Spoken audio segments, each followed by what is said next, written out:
এখন আমি আলোচনা করব পাস্ট কন্টিনিউয়াস টেন্স নিয়ে। আজকের লেসনে তোমাদের যা শেখানো হবে, প্রথমত পাস্ট কন্টিনিউয়াস টেন্সের ডেফিনেশন বা সংজ্ঞা, দ্বিতীয়ত পাস্ট কন্টিনিউয়াস টেন্স কোথায় কোথায় ব্যবহৃত হয় সেটি তোমাদের শেখানো হবে।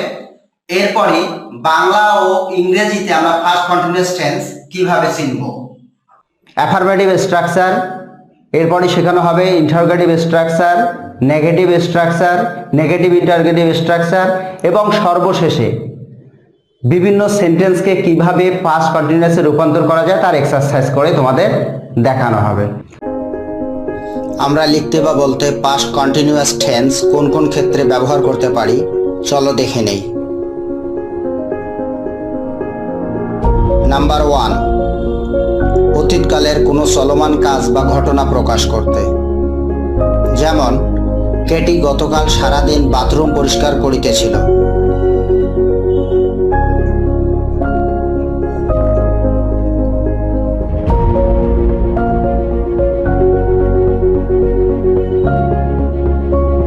অ্যানা এবং জন গত সপ্তাহে বাগান পরিচর্যা করিতেছিল।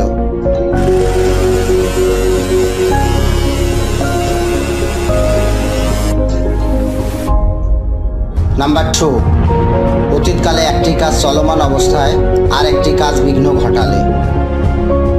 যেমন ব্রেন যখন রাতের খাবার রান্না করিতেছিল তখন ফোন বেজে উঠল।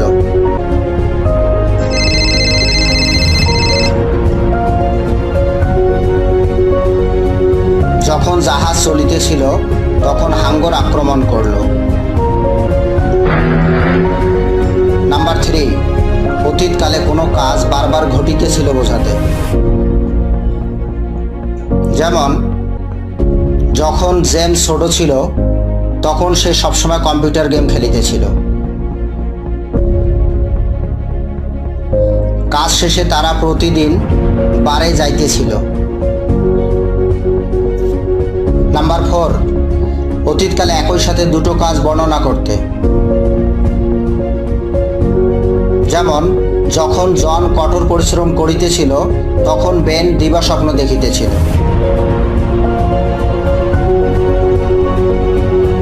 যখন জ্যাক প্যারিস ভ্রমণ করিতেছিল তখন জেন নিউ ইয়র্ক ভ্রমণ করিতেছিল। তাহলে প্রথমত আমরা এর সংজ্ঞাটাকে সেটা জেনে নেই। অতীতকালে কোনো কাজ চলিতেছিল বোঝাতে পাস্ট কন্টিনিউয়াস টেন্স ব্যবহৃত হয়। অর্থাৎ অতীতকালে কোনো চলমান কাজ চলিতেছিল কিন্তু শেষ হয়নি, এরূপ বোঝাতে আমরা এই টেন্সটি ব্যবহার করতে পারবো। এটা বাংলায় আমরা কিভাবে চিনব? বাংলা বাক্যে ক্রিয়ার শেষে তেছিলাম, তেছিলে, তেছিল বা স স ল ইত্যাদি থাকবে। যেমন খেলি যোগ তেছিলাম, খেলিতেছিলাম, আমি খেলিতেছিলাম। দেখি যোগ তেছিলে, দেখিতেছিলে, তুমি দেখিতেছিলে। খাই যোগ তেছিল, খাইতেছিল, সে খাইতেছিল। তাহলে এখানে দেখো যে তেছিলাম, তেছিলে, তেছিল, অর্থাৎ এই যে ক্রিয়াপদগুলো রয়েছে খেলি, দেখি, খাই, এগুলোর সাথে তেছিলাম, তেছিলে, তেছিল এগুলো যোগ করলে পাস্ট কন্টিনিউয়াস টেন্স হবে। এটা হলো বাংলায় চেনার উপায়। এরপরে তোমরা দেখো যে এর স্ট্রাকচারটি কি হবে, অর্থাৎ কিভাবে আমরা বাক্যটা গঠন করব। প্রথমে সাবজেক্ট বসবে, এরপরে সাহায্যকারী ভার্ব হিসেবে ওয়াজ বা ওয়ার, তারপরে হচ্ছে ভার্ব এবং ভার্বের সাথে আইএনজি, তারপরে হচ্ছে অবজেক্ট বা এক্সটেনশন। তোমাদেরকে এর আগেও আমি বলেছিলাম যে কন্টিনিউয়াস টেন্স থাকলেই বুঝতে হবে যে ভার্বের সাথে আইএনজি হবে। যদি ফার্স্ট পারসন আই হয় তাহলে আই এর সাথে সাহায্যকারী ভার্ব হিসেবে ওয়াজ বসবে, এবং ফার্স্ট পারসন যদি উই হয় সাবজেক্ট তাহলে এর সাথে সাহায্যকারী ভার্ব ওয়ার বসবে। সেকেন্ড পারসন তোমরা জানো ইউ, ইউ এর সাথে সবসময় ওয়ার সাহায্যকারী ভার্ব বসাতে হবে। থার্ড পারসন সিঙ্গুলার নাম্বার যদি হয় অর্থাৎ হি, শি, ইট এগুলো যদি থাকে তার সাথে সাহায্যকারী ভার্ব ওয়াজ বসাতে হবে। থার্ড পারসন প্লুরাল হলে তার সাথে সাহায্যকারী ভার্ব ওয়ার বসাতে হবে। তাহলে আমরা এখন বিভিন্ন স্ট্রাকচার নিয়ে আলোচনা করব। তাহলে তোমরা দেখো এখন পাস্ট কন্টিনিউয়াস টেন্সের অ্যাফার্মেটিভ স্ট্রাকচারে কিভাবে বাক্য গঠন করতে হয়। তাহলে প্রথমত আমাদের কি বসাতে হবে? সাবজেক্ট বসাতে হবে, এরপর সাহায্যকারী ভার্ব হিসাবে ওয়াজ বা ওয়ার, ওয়াজ এবং ওয়ার কোথায় বসে কিছুক্ষণ আগে তোমাদের বলে দিয়েছি। তারপরে ভার্বের সাথে আইএনজি এবং অবজেক্ট থাকলে সেটি বসাবে অথবা এক্সটেনশন থাকলেও বসাতে হবে। তাহলে এই বাক্যটা খেয়াল করো, এখানে সাবজেক্টকে আমি, তাহলে আমির ইংলিশ হচ্ছে আই, আই এর সাথে সাহায্যকারী ভার্ব কি বসবে? ওয়াজ। তাহলে আই ওয়াজ। এখানে মেইন ভার্বটা কি? যাইতেছিলাম। তাহলে এখানে এই যে তেছিলাম আছে, তাহলে এখানে কি হবে? আই ওয়াজ গো, তার সাথে আইএনজি, আই ওয়াজ গোয়িং। কোথায় যাইতেছিলাম? To market. মার্কেটে কেন টু বসলো? তোমাদের এর আগেও বলা হয়েছিল যে যাওয়া আসা যেখানে টু বসে সেখানে, অর্থাৎ আমরা মার্কেটে যাই, গিয়ে তো আর ওখানে বসে থাকি না, আবার কাজকর্ম করে কেনাকাটা করে চলে আসি। যেমন এই জন্য যাওয়া আসা যেখানে টু বসে সেখানে, to college, to market, to school, to office, তাহলে এগুলোর সামনে টু বসবে। এরপর পরের বাক্যটি তোমরা একটু তাকাও, সে ভাত খাইতেছিল। তাহলে এটার সাবজেক্টকে, এটা সাবজেক্ট হচ্ছে হি, খাওয়ার ইংলিশ হচ্ছে ইট। এখানে সাহায্যকারী ভার্ব হিসেবে হি এর সাথে বসবে ওয়াজ, হি ওয়াজ ইটিং রাইস। তারপরে বাক্যটি মা ভাত রান্না করিতেছিল, এটা সাবজেক্ট হচ্ছে মাদার, মাদার এর সাথেও ওয়াজ হবে, এটা third person singular. Mother was, রান্না করার ইংলিশ হচ্ছে কুক, তার সাথে ING, mother was cooking rice. এই বাক্যটিতে দেখো, জেলেরা নদীতে মাছ ধরিতেছিল। এখানে জেলেরা, এটা থার্ড পারসন কিন্তু প্লুরাল, এজন্য এখানে থার্ড পারসন প্লুরাল হলে তোমরা আগেই জেনেছো যে কি হবে? অয়ার হবে। তাহলে দেখো, জেলেরা এর ইংরেজি হচ্ছে দা ফিশার মেন, এমইএন, ফিশারম্যান, এটা প্লুরাল হয়ে গেল। আর ম্যান যদি দিতাম তাহলে হতো একজন জেলে, ফিশারম্যান। যেহেতু এখানে জেলেরা বলা আছে, দ্য ফিশারম্যান এর সাথে সাহায্যকারী ভার্ব হবে ওয়ার, দ্য ফিশারম্যান ওয়ার। এখানে ধরা, ধরা ইংলিশ তোমরা জানো ক্যাচ, তার সাথে আইএনজি ক্যাচিং, কি হবে? ফিশ। জেলেরা নদীতে মাছ ধরেছিল, the fisherman were catching fish, কোথায়? নদীতে। তাহলে এর জন্য কি লিখবা? In the river. তাহলে নিশ্চয়ই তোমরা অ্যাফার্মেটিভ স্ট্রাকচারে কিভাবে বাক্য তৈরি করতে হয়, সেন্টেন্স গঠন করতে হয়, এটা বুঝতে পেরেছো। এখন আমি আলোচনা করব ইন্টারোগেটিভ স্ট্রাকচার পাস্ট কন্টিনিউয়াস টেন্সে। তাহলে ইন্টারোগেটিভ করতে গেলে সাহায্যকারী ভার্বটা প্রথমে বসাতে হবে ওয়াজ বা ওয়ার, এরপর হচ্ছে সাবজেক্ট, তারপর ভার্ব, ভার্বের সাথে আইএনজি এবং অবজেক্ট অথবা এক্সটেনশন বসাতে হবে, এবং সর্বশেষে একটি প্রশ্নবোধক চিহ্ন দিতে হবে। তাহলে এই বাক্যটির দিকে তোমরা একটু নজর দাও। আমি কি মাঠে দৌড়াইতেছিলাম? তাহলে আমি, এটা সাবজেক্ট হচ্ছে আই, তার সাথে সাহায্যকারী ভার্ব কি বসবে? ওয়াজ। তাহলে আমরা সাহায্যকারী ভার্বটা আগে লিখবো, তাহলে ওয়াজ আই। এরপর মেইন ভার্ব হচ্ছে দৌড়ানো, তাহলে এর হচ্ছে রান, তাহলে কি হবে? রানিং, ওয়াজ আই রানিং, কোথায়? মাঠে, ইন দ্য ফিল্ড দিয়ে একটি প্রশ্নবোধক চিহ্ন। তোমাদের অনেকের মনে একটা প্রশ্ন রাখতে পারে যে আর ইউ এন রান, তারপর আবার একটা এন দিয়ে আইএনজি কেন দিলাম, অর্থাৎ ডাবল এন, দুটো এন কেন হলো?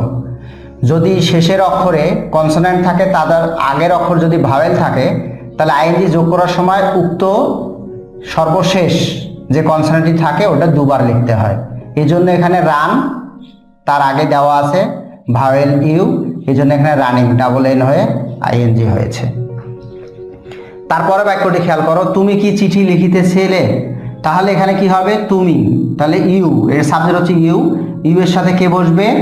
সাহায্যকারী ভার্ব বসবে ওয়ার, ওয়ারটা তাহলে আমরা প্রথমে বসিয়ে নেই, তাহলে ওয়ার ইউ। লেখার ইংলিশ হচ্ছে রাইট, তার সাথে আইএনজি, তাহলে were you writing a letter দিয়ে একটা প্রশ্নবোধক চিহ্ন। তারপরে বাক্যটি দেখো, কৃষকেরা কি জমি চাষ করিতেছিল? এখানে কয়জন কৃষক? একের বেশি, প্লুরাল, তাহলে এখানেও হবে কি? ওয়ার, ওয়ার দ্য ফার্মার্স চাষ করা, এটা হলো ভার্ব, তাহলে চাষ করা ইংরেজি হচ্ছে প্লাউ, PLOUGS, তার সাথে আইএনজি, প্লাউইং দেয়ার ল্যান্ড দিয়ে প্রশ্নবোধক চিহ্ন। সর্বশেষ বাক্যটির দিকে তাকাও, মেয়েটি কি বাগানে ফুল তুলিতেছিল? এখানে একটি মেয়ে, সিঙ্গুলার, এই জন্য এর সাথে হবে ওয়াজ, তাহলে হবে ওয়াজ দ্য গার্ল। ফুল তোলার ইংলিশ, এখানে তোলা, এর ইংরেজি হচ্ছে প্লাক, তার সাথে ING. Was the girl plucking flower, বাগানে ফুল তুলিতেছিল, ফ্লাওয়ার্স বলতে পারো, প্লুরাল বলা যেতে পারে কারণ একের বেশি ফুল তুলতে পারে। ওয়াজ দ্য গার্ল প্লাকিং ফ্লাওয়ার্স কোথায়? ইন দ্য গার্ডেন, বাগানে, দিয়ে একটি প্রশ্নবোধক চিহ্ন। তাহলে নিশ্চয়ই তোমরা বুঝতে পেরেছো ইন্টারোগেটিভ স্ট্রাকচারে পাস্ট কন্টিনিউয়াস কিভাবে সেন্টেন্স গঠন করতে হয়। এখন দেখো নেগেটিভ স্ট্রাকচারে কিভাবে পাস্ট কন্টিনিউয়াসে সেন্টেন্স গঠন করতে হয়। তাহলে প্রথমে সাবজেক্ট বসবে, এরপরে সাহায্যকারী ভার্ব ওয়াজ, ওয়্যার, তারপর নট, এরপরে ভার্বের সাথে আইএনজি, অবজেক্ট অথবা এক্সটেনশন। যেমন দেখো আমি বাজারে যাইতেছিলাম না, তাহলে এখানে সাবজেক্ট হচ্ছে আই, আইয়ের সাথে কি বসবে? ওয়াজ, তার সাথে নট, আই ওয়াজ নট, যাওয়ার ইংরেজি হচ্ছে গো, তার সাথে ING, I was not going to market. সে মনোযোগ সহকারে পড়াশোনা করিতেছিল না, তাহলে এটার সাবজেক্ট হচ্ছে হি, হি এর সাথে কি বসবে? ওয়াজ, হি ওয়াজ নট, পড়াশোনা করার ইংলিশ হচ্ছে স্টাডি, তার সাথে ING, he was not studying, কেমন করে পড়াশোনা করতেছে? মনোযোগ সহকারে, তাহলে এখানে লিখতে পারো অ্যাটেন্টিভলি। তাহলে কি দাঁড়ালো? হি ওয়াজ নট স্টাডিং অ্যাটেন্টিভলি, সে মনোযোগ সহকারে পড়াশোনা করিতেছিল না।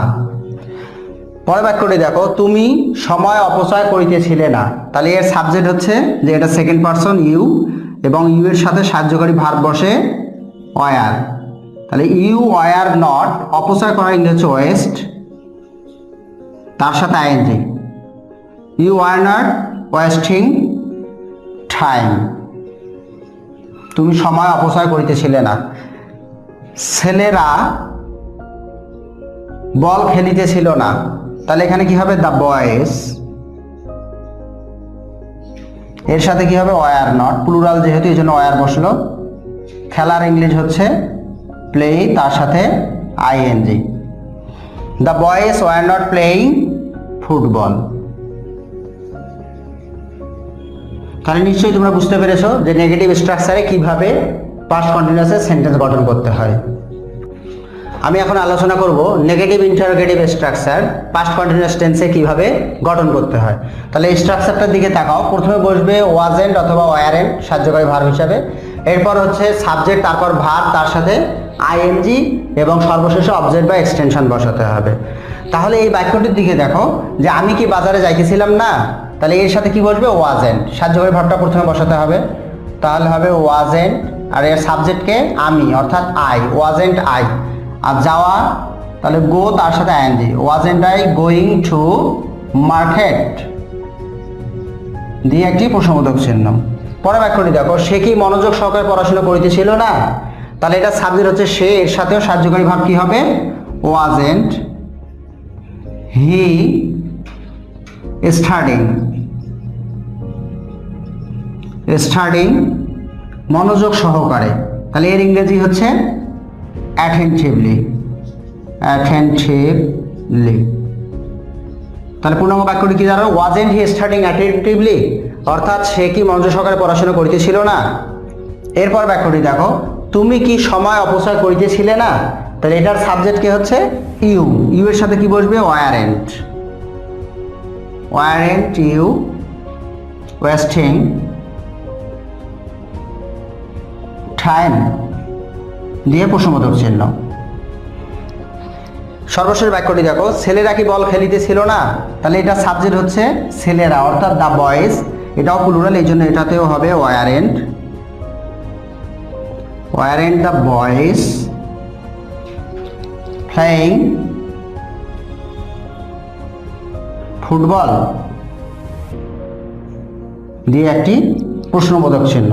তাহলে নিশ্চয়ই তোমরা বুঝতে পেরেছো যে নেগেটিভ ইন্টারোগেটিভ স্ট্রাকচারে কিভাবে বাক্য গঠন করতে হয়। এখন তোমরা এতক্ষণ এই টেন্স ঠিকমতো শিখতে পেরেছো কি না তার জন্য একটু এক্সারসাইজ করে দেখাই। তাহলে এই এক্সারসাইজ তোমাদের জন্য দেওয়া আছে এখানে, এই এক্সারসাইজগুলো তোমরা করে আমাকে কমেন্ট বক্সে লিখে জানাবে, এবং আমি এগুলো চেক করে তোমাদের উত্তর দেওয়ার চেষ্টা করব এবং তোমরা কতটুকু শিখতে পেরেছো সেটি আসলে এক্সারসাইজের মাধ্যমে নিজেকে মূল্যায়ন করতে পারবে। তো আমি তোমাদের সুবিধার জন্য একটি এক্সাম্পল করে দিচ্ছি এক্সারসাইজ থেকে। দেখো, I take a cup of tea, I take a cup of tea. তাহলে এটি তোমরা পাস্ট কন্টিনিউয়াস কিভাবে করবা? তাহলে আই যেহেতু এখানে সাবজেক্ট, আই এর সাথে কি বসে? ওয়াজ। মূল ভার্বের সাথে আইএনজি হবে। তাহলে কি হবে? I was taking a cup of tea. তাহলে নিশ্চয়ই তোমরা বুঝতে পেরেছো কিভাবে বাকিগুলো করবা। তাহলে বাকিগুলো করে কমেন্ট বক্সে আমাকে জানাবা। Thank you for watching this class, and this is all about for past continuous tense.